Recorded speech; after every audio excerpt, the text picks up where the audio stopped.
Man, how are you today? Oh, really Good, well. thanks, How are Jimmy. you? Great. I'm great. I'm speaking to you from Toronto, where you brought this fabulous film. Nick, thank you very much for that. What Uh, a reception it got. You must have been very thrilled. it was great. It was like we had. I always loved going to that. I always Yeah. loved going to the festival. I think as you know, it's one of the best festivals around, and you get a really great understanding of how your movie's going to play to a wider audience. Yeah. They're supportive of filmmakers, but they're also, if the movie's not good, they'll tell you. you know, but they're not precious about it. And I always find that it's one of them. I've done it three times now, I think, Tiff, and I Yeah. think that it's just a very open festival to show your work. So I love going there. Yeah. And I mean, Place, you could practically live here. You've pretty much premiered most of your films here. So we love having you. I want to start by asking you, Place. You have played some nasty people in your career. I honestly don't think I've still forgiven you for your portrayal on Bad Sisters as JP. Okay. I'm still getting over that one. But Okay. what is it like? What was it like for you to finally portray this hero? My goodness. Yeah, that was really nice. That was part of the attraction of taking this on, that I actually got to be a decent person for once. So thank you very much for that. No, listen, it's true. It's true that I've done a lot of those, but I mean, I do think that a lot of the time there's much more to play with the baddies because they're more complex characters. But I think that also goes for this one because he's not your straightforward man in the middle. He's quite conflicted and he's very reluctant to go and be part of this whole rebellion that is happening. Yeah. Because he's seen that whole thing and he knows very well where that will take take everybody. That we will probably end up losing more than we will be gaining. So I thought that the whole journey and the arc of that character, and I think also him being Nick and I talked about this, that I think there's a part of him that's also reluctant to go and be part of this because he knows that there's sort of a monster in there, and Yeah. he does not want to do he doesn't want anything to do with that guy anymore. He doesn't want to unleash that thing, and I think he knows that in order to go and be part of this, he has to get in touch with that side of himself, and I don't think he wants to. So I Yeah. think it's on many levels he's quite sort of, no, I don't want to do that. We're all gonna die, and I'm gonna become an asshole of a person again, which I Yeah. don't want to. Yeah, for sure, for sure. Jonah, congratulations to you. Tell me a little bit about, Rudens. He's a little lost in the beginning, to bend the knee or not to bend the knee, all these things that are going through his head and what he has to. How do you find your way in to relate to a guy like this from so many centuries ago? Yeah, I mean, on paper, there's not much similarity there. As you say, many centuries ago, I wish I lived in a castle. It's not to be the case, but Well, listen, you're young. You've got time. there's time. You've There's got time. time for that. There's Yeah. time for that. Yeah, yeah, yeah. But having said that, he is a young man who's trying to find himself and try and find his purpose and try and do the right thing. And that's something I think that everyone can relate to at any stage in life, but Yeah. particularly when you're growing up. He's also falling in love and Hmm. trying to make that work, trying to connect with someone that he thinks really is the love of his life. Yeah. But there are complications. And I think it's about, I think there's great nuance in him wanting to do the right thing for his relationship, also the right thing for his people, for his uncle. I Hmm. think he's fundamentally good-hearted and wants to do the right thing, but the it's not an easy situation that he's found himself in. Yeah. But he 100%. Yeah. goes, yeah, but he goes on a journey with Bertha, who Ellie Bamber plays, and I really like their dynamic. I think they learn from each other. I think Hmm. they're there for each other, but I think she has a wiser head than him, and I Well, think women really always do. Come on. they tend to. Yeah, it's not really bucking the trend. There's a few stereotypes that are challenging this, but not that one. Yeah. Um, she kind of shows him the way, and he really leans on her. Yeah. And as a result, I think he grows up and he becomes a man. Absolutely. Yeah. Nick, you based this on a play that was written in 1804. My goodness, and so I wanted to know how, I mean, at the end of the day, this story resonates today. No question about what's going on politically. How do you take something that's written then and then give us this wonderful epic? Like, I love the look of this film. I love the feel. To me, it was like Braveheart meets Game of Thrones, kind of, with some. You just did such a fabulous job. But how do you Thank bring you. it into kind of this century and make it relevant? Well, that's the point, I think, doing the movie, to be quite honest with you, and that's the terrifying thing as well, right? Because why is a story set in the early 14th century, written by a guy in the early 19th century, and put into cinema in this century?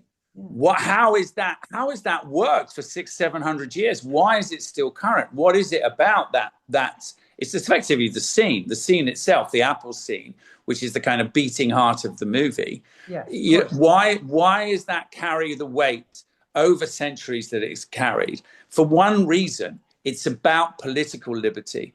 It's about the notion of what it means to be politically free, what it means to fight for it, to get it, to keep it, and the cost of having it. And that, frighteningly, is exactly what's happening right now, as you know, everywhere around us. So what's terrifying for me is to see Ukraine, to see the Middle East, to see South America, to see some of the shit going down in Asia, and to see all this stuff, these fires, if you like, of war, these little kindlings of war around the world, right? That are consistent, constant, always for the same reason, always about the same themes that this guy is talking about in the early 19th century. And these themes are eternal.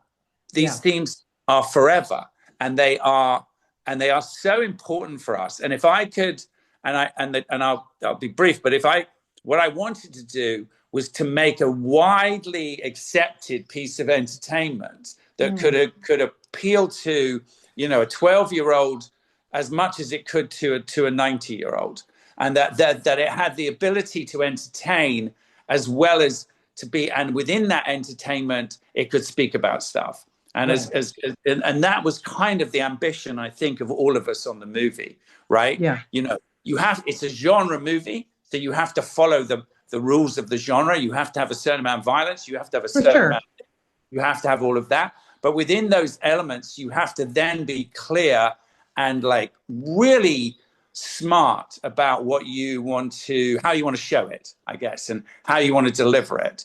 And I love it when people get it. And I frankly don't understand when people don't get it, because it's actually, it's not that complicated. And yet it's incredibly complicated because the language allows you to speak about these massive issues in a beautiful way. Yeah. Yeah. Could you be a little bit more passionate? I would appreciate that. Thank you very much. No, it's awesome. That was a great answer. Claes, okay, you hunker down. You got to play this guy. He is a marksman at, crossbow. Okay. Have you ever picked one up before you even started this? And aren't they illegal in Denmark?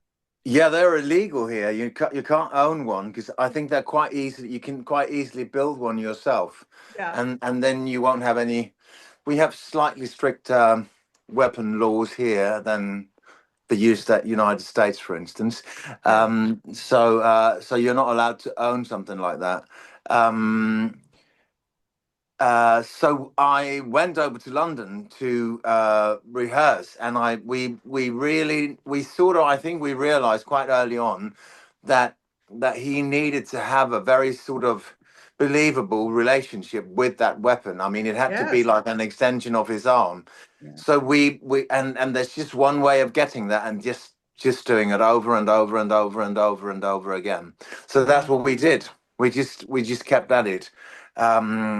Familiarizing yourself with all the different ways you're spanning it, how you put the bolt on, all that. So and there's as with anything, there's no other way of doing that than just do it over and over and over again. Yeah, It was unbelievable just watching these action scenes and Jonah like going there. You know, how much prep did you have to do? I mean, I understand that you are allergic to horses, so that can't be great. This is an affliction that keeps coming up for me. I don't understand You what's can going own on it. here.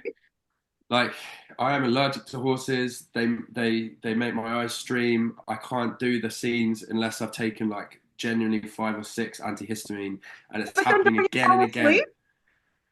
Well, weirdly not. I don't know why. I'm worried that my like constitution has become so used to the pills now that they're not Yeah. that they're not working. But I would occasionally like I would basically get on the horse for about 10 minutes, and then I would run away while everyone else was hanging out with the horses and having a nice chat. I would be on my own out in the field somewhere by myself, just trying to calm down. But the sad thing actually is that I love it. I really like horses. I like horse That's riding. fine. Anytime I've been able to do it for work, and but yeah, the training was pretty extensive. We all got out.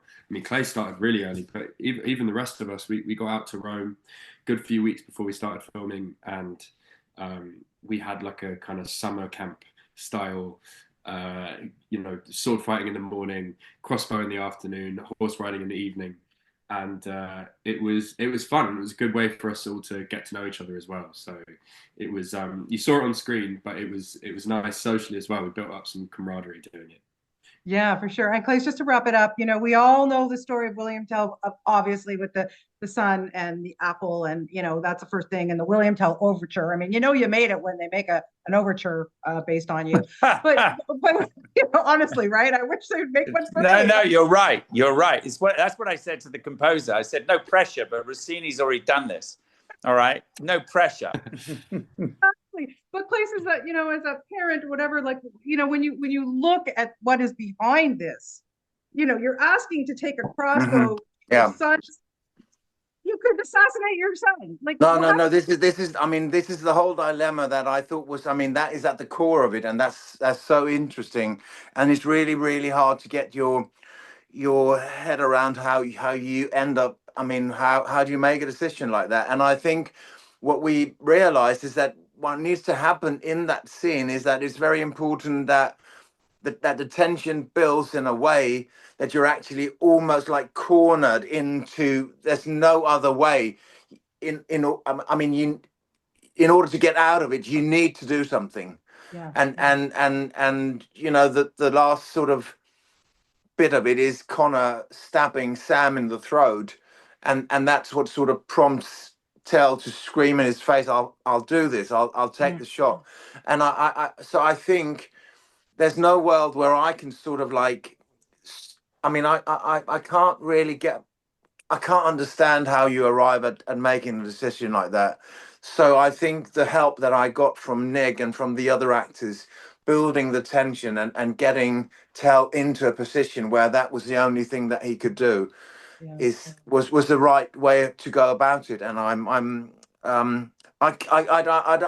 had no answer for it. I didn't know. I had to say I'm sorry, but I don't know how to arrive at this unless we built this, and we did. Yeah, you absolutely did. Well, gentlemen, thank you so much to all of you for your time today. Thank you for bringing it again to Toronto, and have a wonderful rest of your day. This film is extraordinary. I was just blown away. So thank you so much. Okay, bye. Thank you. Thanks, guys. Thanks, Bye-bye. Cheers.